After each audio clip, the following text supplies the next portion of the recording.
Hello friends, आप सब कैसे हैं। आपके अपने चैनल में आप सबका बहुत बहुत स्वागत है। तो आज की वीडियो में हम करने वाले हैं endothermic and exothermic reactions. Endothermic reactions क्या होती हैं और एक्सोथर्मिक रिएक्शंस क्या होती हैं, आइए जानते हैं। इससे पहले अगर आपने इस चैनल को सब्सक्राइब नहीं किया है तो सबसे पहले इस चैनल को सब्सक्राइब कर लें और बेल आइकन को दबाना बिल्कुल भी ना भूलें, ताकि आने वाली न्यू वीडियोस की नोटिफिकेशंस आप सबको जल्दी से मिल जाए। तो चलिए स्टार्ट करते हैं आज की वीडियो।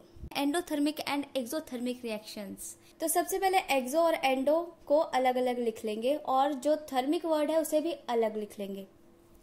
तो एक्सो का मीनिंग क्या है? एक्सो का मतलब होता है एक्सटर्नल, एंडो का मीनिंग होता है इंटरनल और थर्मिक का मीनिंग टेम्परेचर या फिर हीट। एक्सो, एंडो और थर्मिक, इन तीनों के अलग अलग मीनिंग निकालकर फिर इन तीनों को इकट्ठा कर देंगे। एक्सो का मतलब हो गया external, external means out. Endo internal, internal means in. तो अब जहां भी थर्मिक या थर्मो ऐसा वर्ड आ जाए तो इन तीनों का मतलब होता है, ये तीनों रिलेट करते हैं टेम्परेचर या फिर हीट से। हमेशा आपको ये चीज याद रखनी है। So, chemical reaction, two types कौन सी होती हैं? एक हो गया एक्सोथर्मिक और दूसरा रिएक्शन होता है एंडोथर्मिक। तो रिएक्शंस, केमिकल रिएक्शंस दो तरह की होगी, exothermic reaction and endothermic reaction. ये टू टाइप्स हैं। तो ये दोनों केमिकल रिएक्शंस की जो टाइप है एक्सोथर्मिक एंड एंडोथर्मिक, दोनों है इन टर्म्स ऑफ टेम्परेचर या फिर हीट। जब भी हीट और टेम्परेचर की बात होगी तब कोई भी रिएक्शन हम देखेंगे एंडोथर्मिक है या फिर वो रिएक्शन एक्सोथर्मिक है। तो मैंने आपको चार टाइप्स बताई थी पहले केमिकल रिएक्शंस की। तो केमिकल रिएक्शंस की वो चार टाइप थी।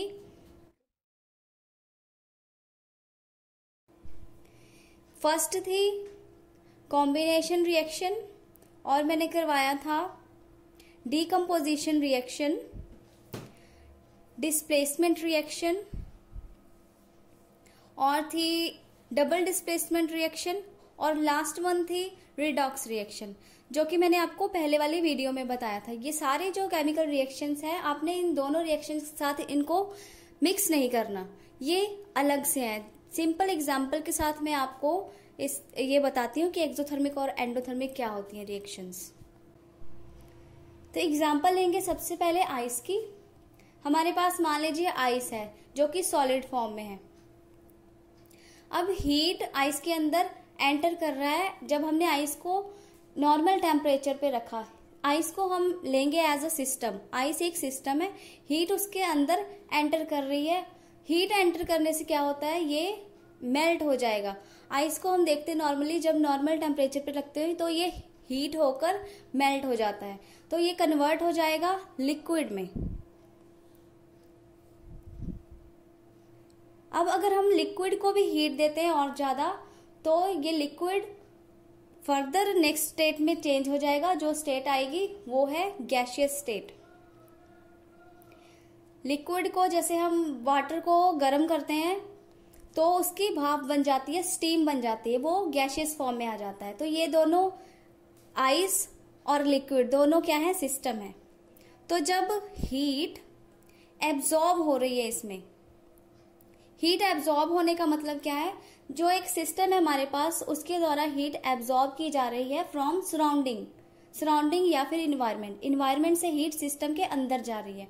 सो हीट इन हो रही है सिस्टम के अंदर, यानी कि एंटर कर रही है। क्या कर रही है, हीट एंटर कर रही है। तो इनका मतलब क्या है, इंटरनल। इंटरनल मतलब एंडो। हीट इन कर रही है तो ये क्या हो गया, प्रोसेस एंडोथर्मिक। हीट सिस्टम के अंदर जा रही है, प्रोसेस क्या हो गया, एंडोथर्मिक। तो जब इन्वायरमेंट से हीट सिस्टम के अंदर जाए वो है एंडोथर्मिक। नेक्स्ट हमारे पास है एक्सोथर्मिक। एक्सोथर्मिक के रिएक्शन की एग्जांपल देखेंगे क्या होती है। एक्सोथर्मिक का मीनिंग होता है एक्सटर्नल हीट और आउट, जब हीट किसी सिस्टम से बाहर आती है। तो हमारे पास सबसे पहले सिस्टम क्या है, लिक्विड। Liquid water. तो ये है सिस्टम। अब ये ऑलरेडी गर्म है, तो जब हम इसे कूल करेंगे तो इसकी सारी हीट इन्वायरमेंट में बाहर आएगी।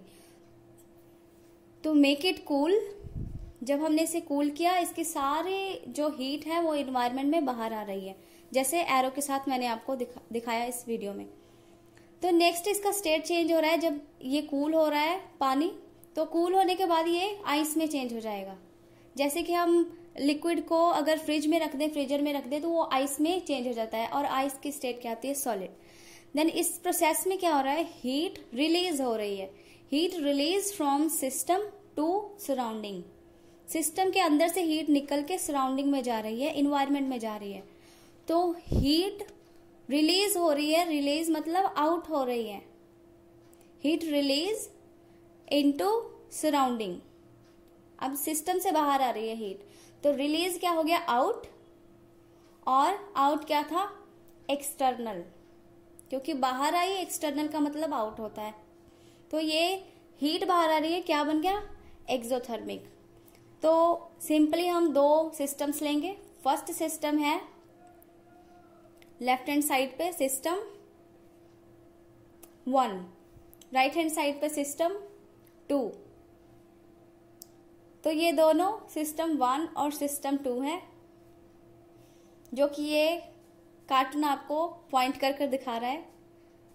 तो सिस्टम 1 में हीट जो है वो सिस्टम के अंदर एंटर कर रहा है, जैसे एरो के साथ मैंने दिखाया, और सिस्टम 2 में हीट सिस्टम से बाहर आ रहा है।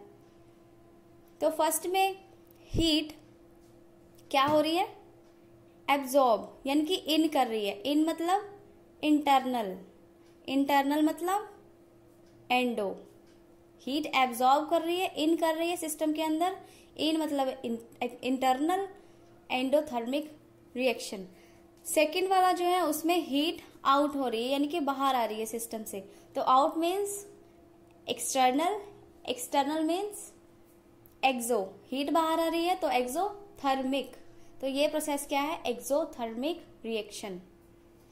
आई होप कि आपको एक्सोथर्मिक और एंडोथर्मिक में डिफरेंस पता चल गया होगा। तो अब इसे करते हैं हम केमिकल रिएक्शंस के साथ।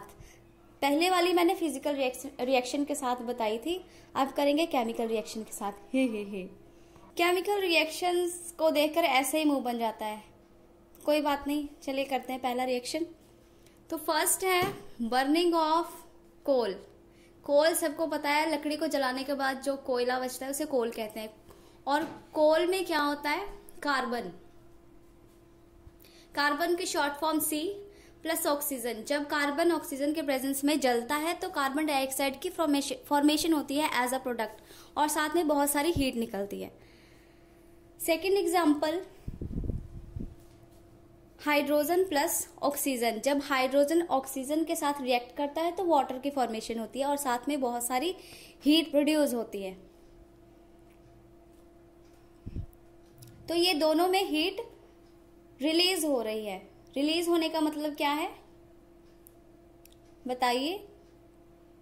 रिलीज होने का मतलब एक्सोथर्मिक, क्योंकि हीट सिस्टम से बाहर आ रही है। तो ये एक्सोथर्मिक रिएक्शंस हैं। सेकेंड हम करेंगे एंडोथर्मिक रिएक्शंस। एंडोथर्मिक रिएक्शन की फर्स्ट एग्जांपल है कैल्शियम कार्बोनेट।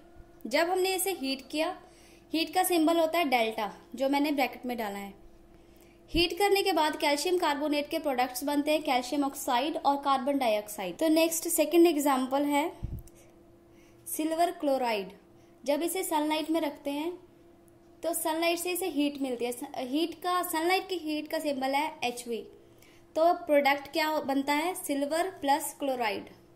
तो इन दोनों में हमने हीट दिया है, मतलब सिस्टम ने हीट एब्जॉर्ब किया। एब्जॉर्ब करने का क्या मतलब है, एंडोथर्मिक रिएक्शन, राइट।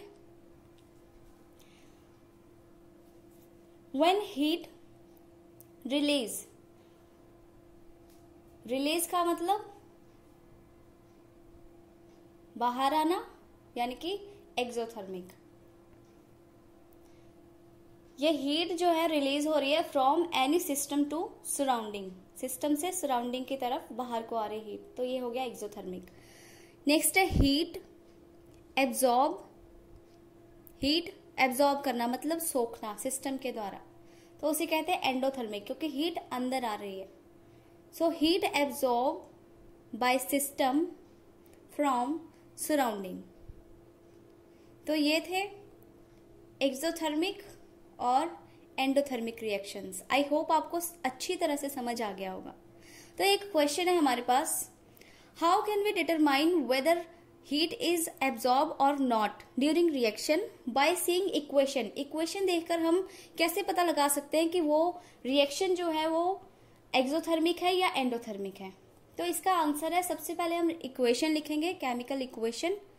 तो वो केमिकल इक्वेशन लिख लेते हैं, सपोज कोई भी ले लेते हैं, जैसे carbon plus oxygen give rise to carbon dioxide plus heat.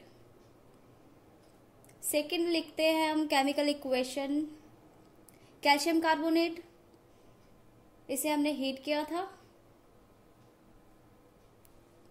तो प्रोडक्ट बने calcium oxide plus carbon dioxide. इसमें जो सिंबल है डेल्टा का, वो रिप्रेजेंट करता है हीट को, हीट या फिर टेम्परेचर को। जब भी एरो के ऊपर ये चीज हो, सिंबल हो हीट का, तो उसका मतलब क्या होता है कि वो जो रिएक्शन है वो क्या है, एंडोथर्मिक रिएक्शन। जब भी एरो के ऊपर हीट दिया हो, हीट लिखा हो, तो वो सिस्टम जो होता है वो हीट को एब्जॉर्ब कर रहा होता है। एब्जॉर्ब मीन्स इन मतलब इंटरनल, तो ये क्या होगी, एंडोथर्मिक रिएक्शन। तो जब भी हीट साइड पे लिखा हो, एरो के ऊपर ना हो, तो ये क्या है, एक्सोथर्मिक। साइड पे लिखने का मतलब रिलीज होना प्रोडक्ट के साथ, और रिलीज उसका क्या मतलब होता है आपको पता ही है, एक्सोथर्मिक। गुड बाय, मिलते हैं नेक्स्ट वीडियो में। Thanks for watching.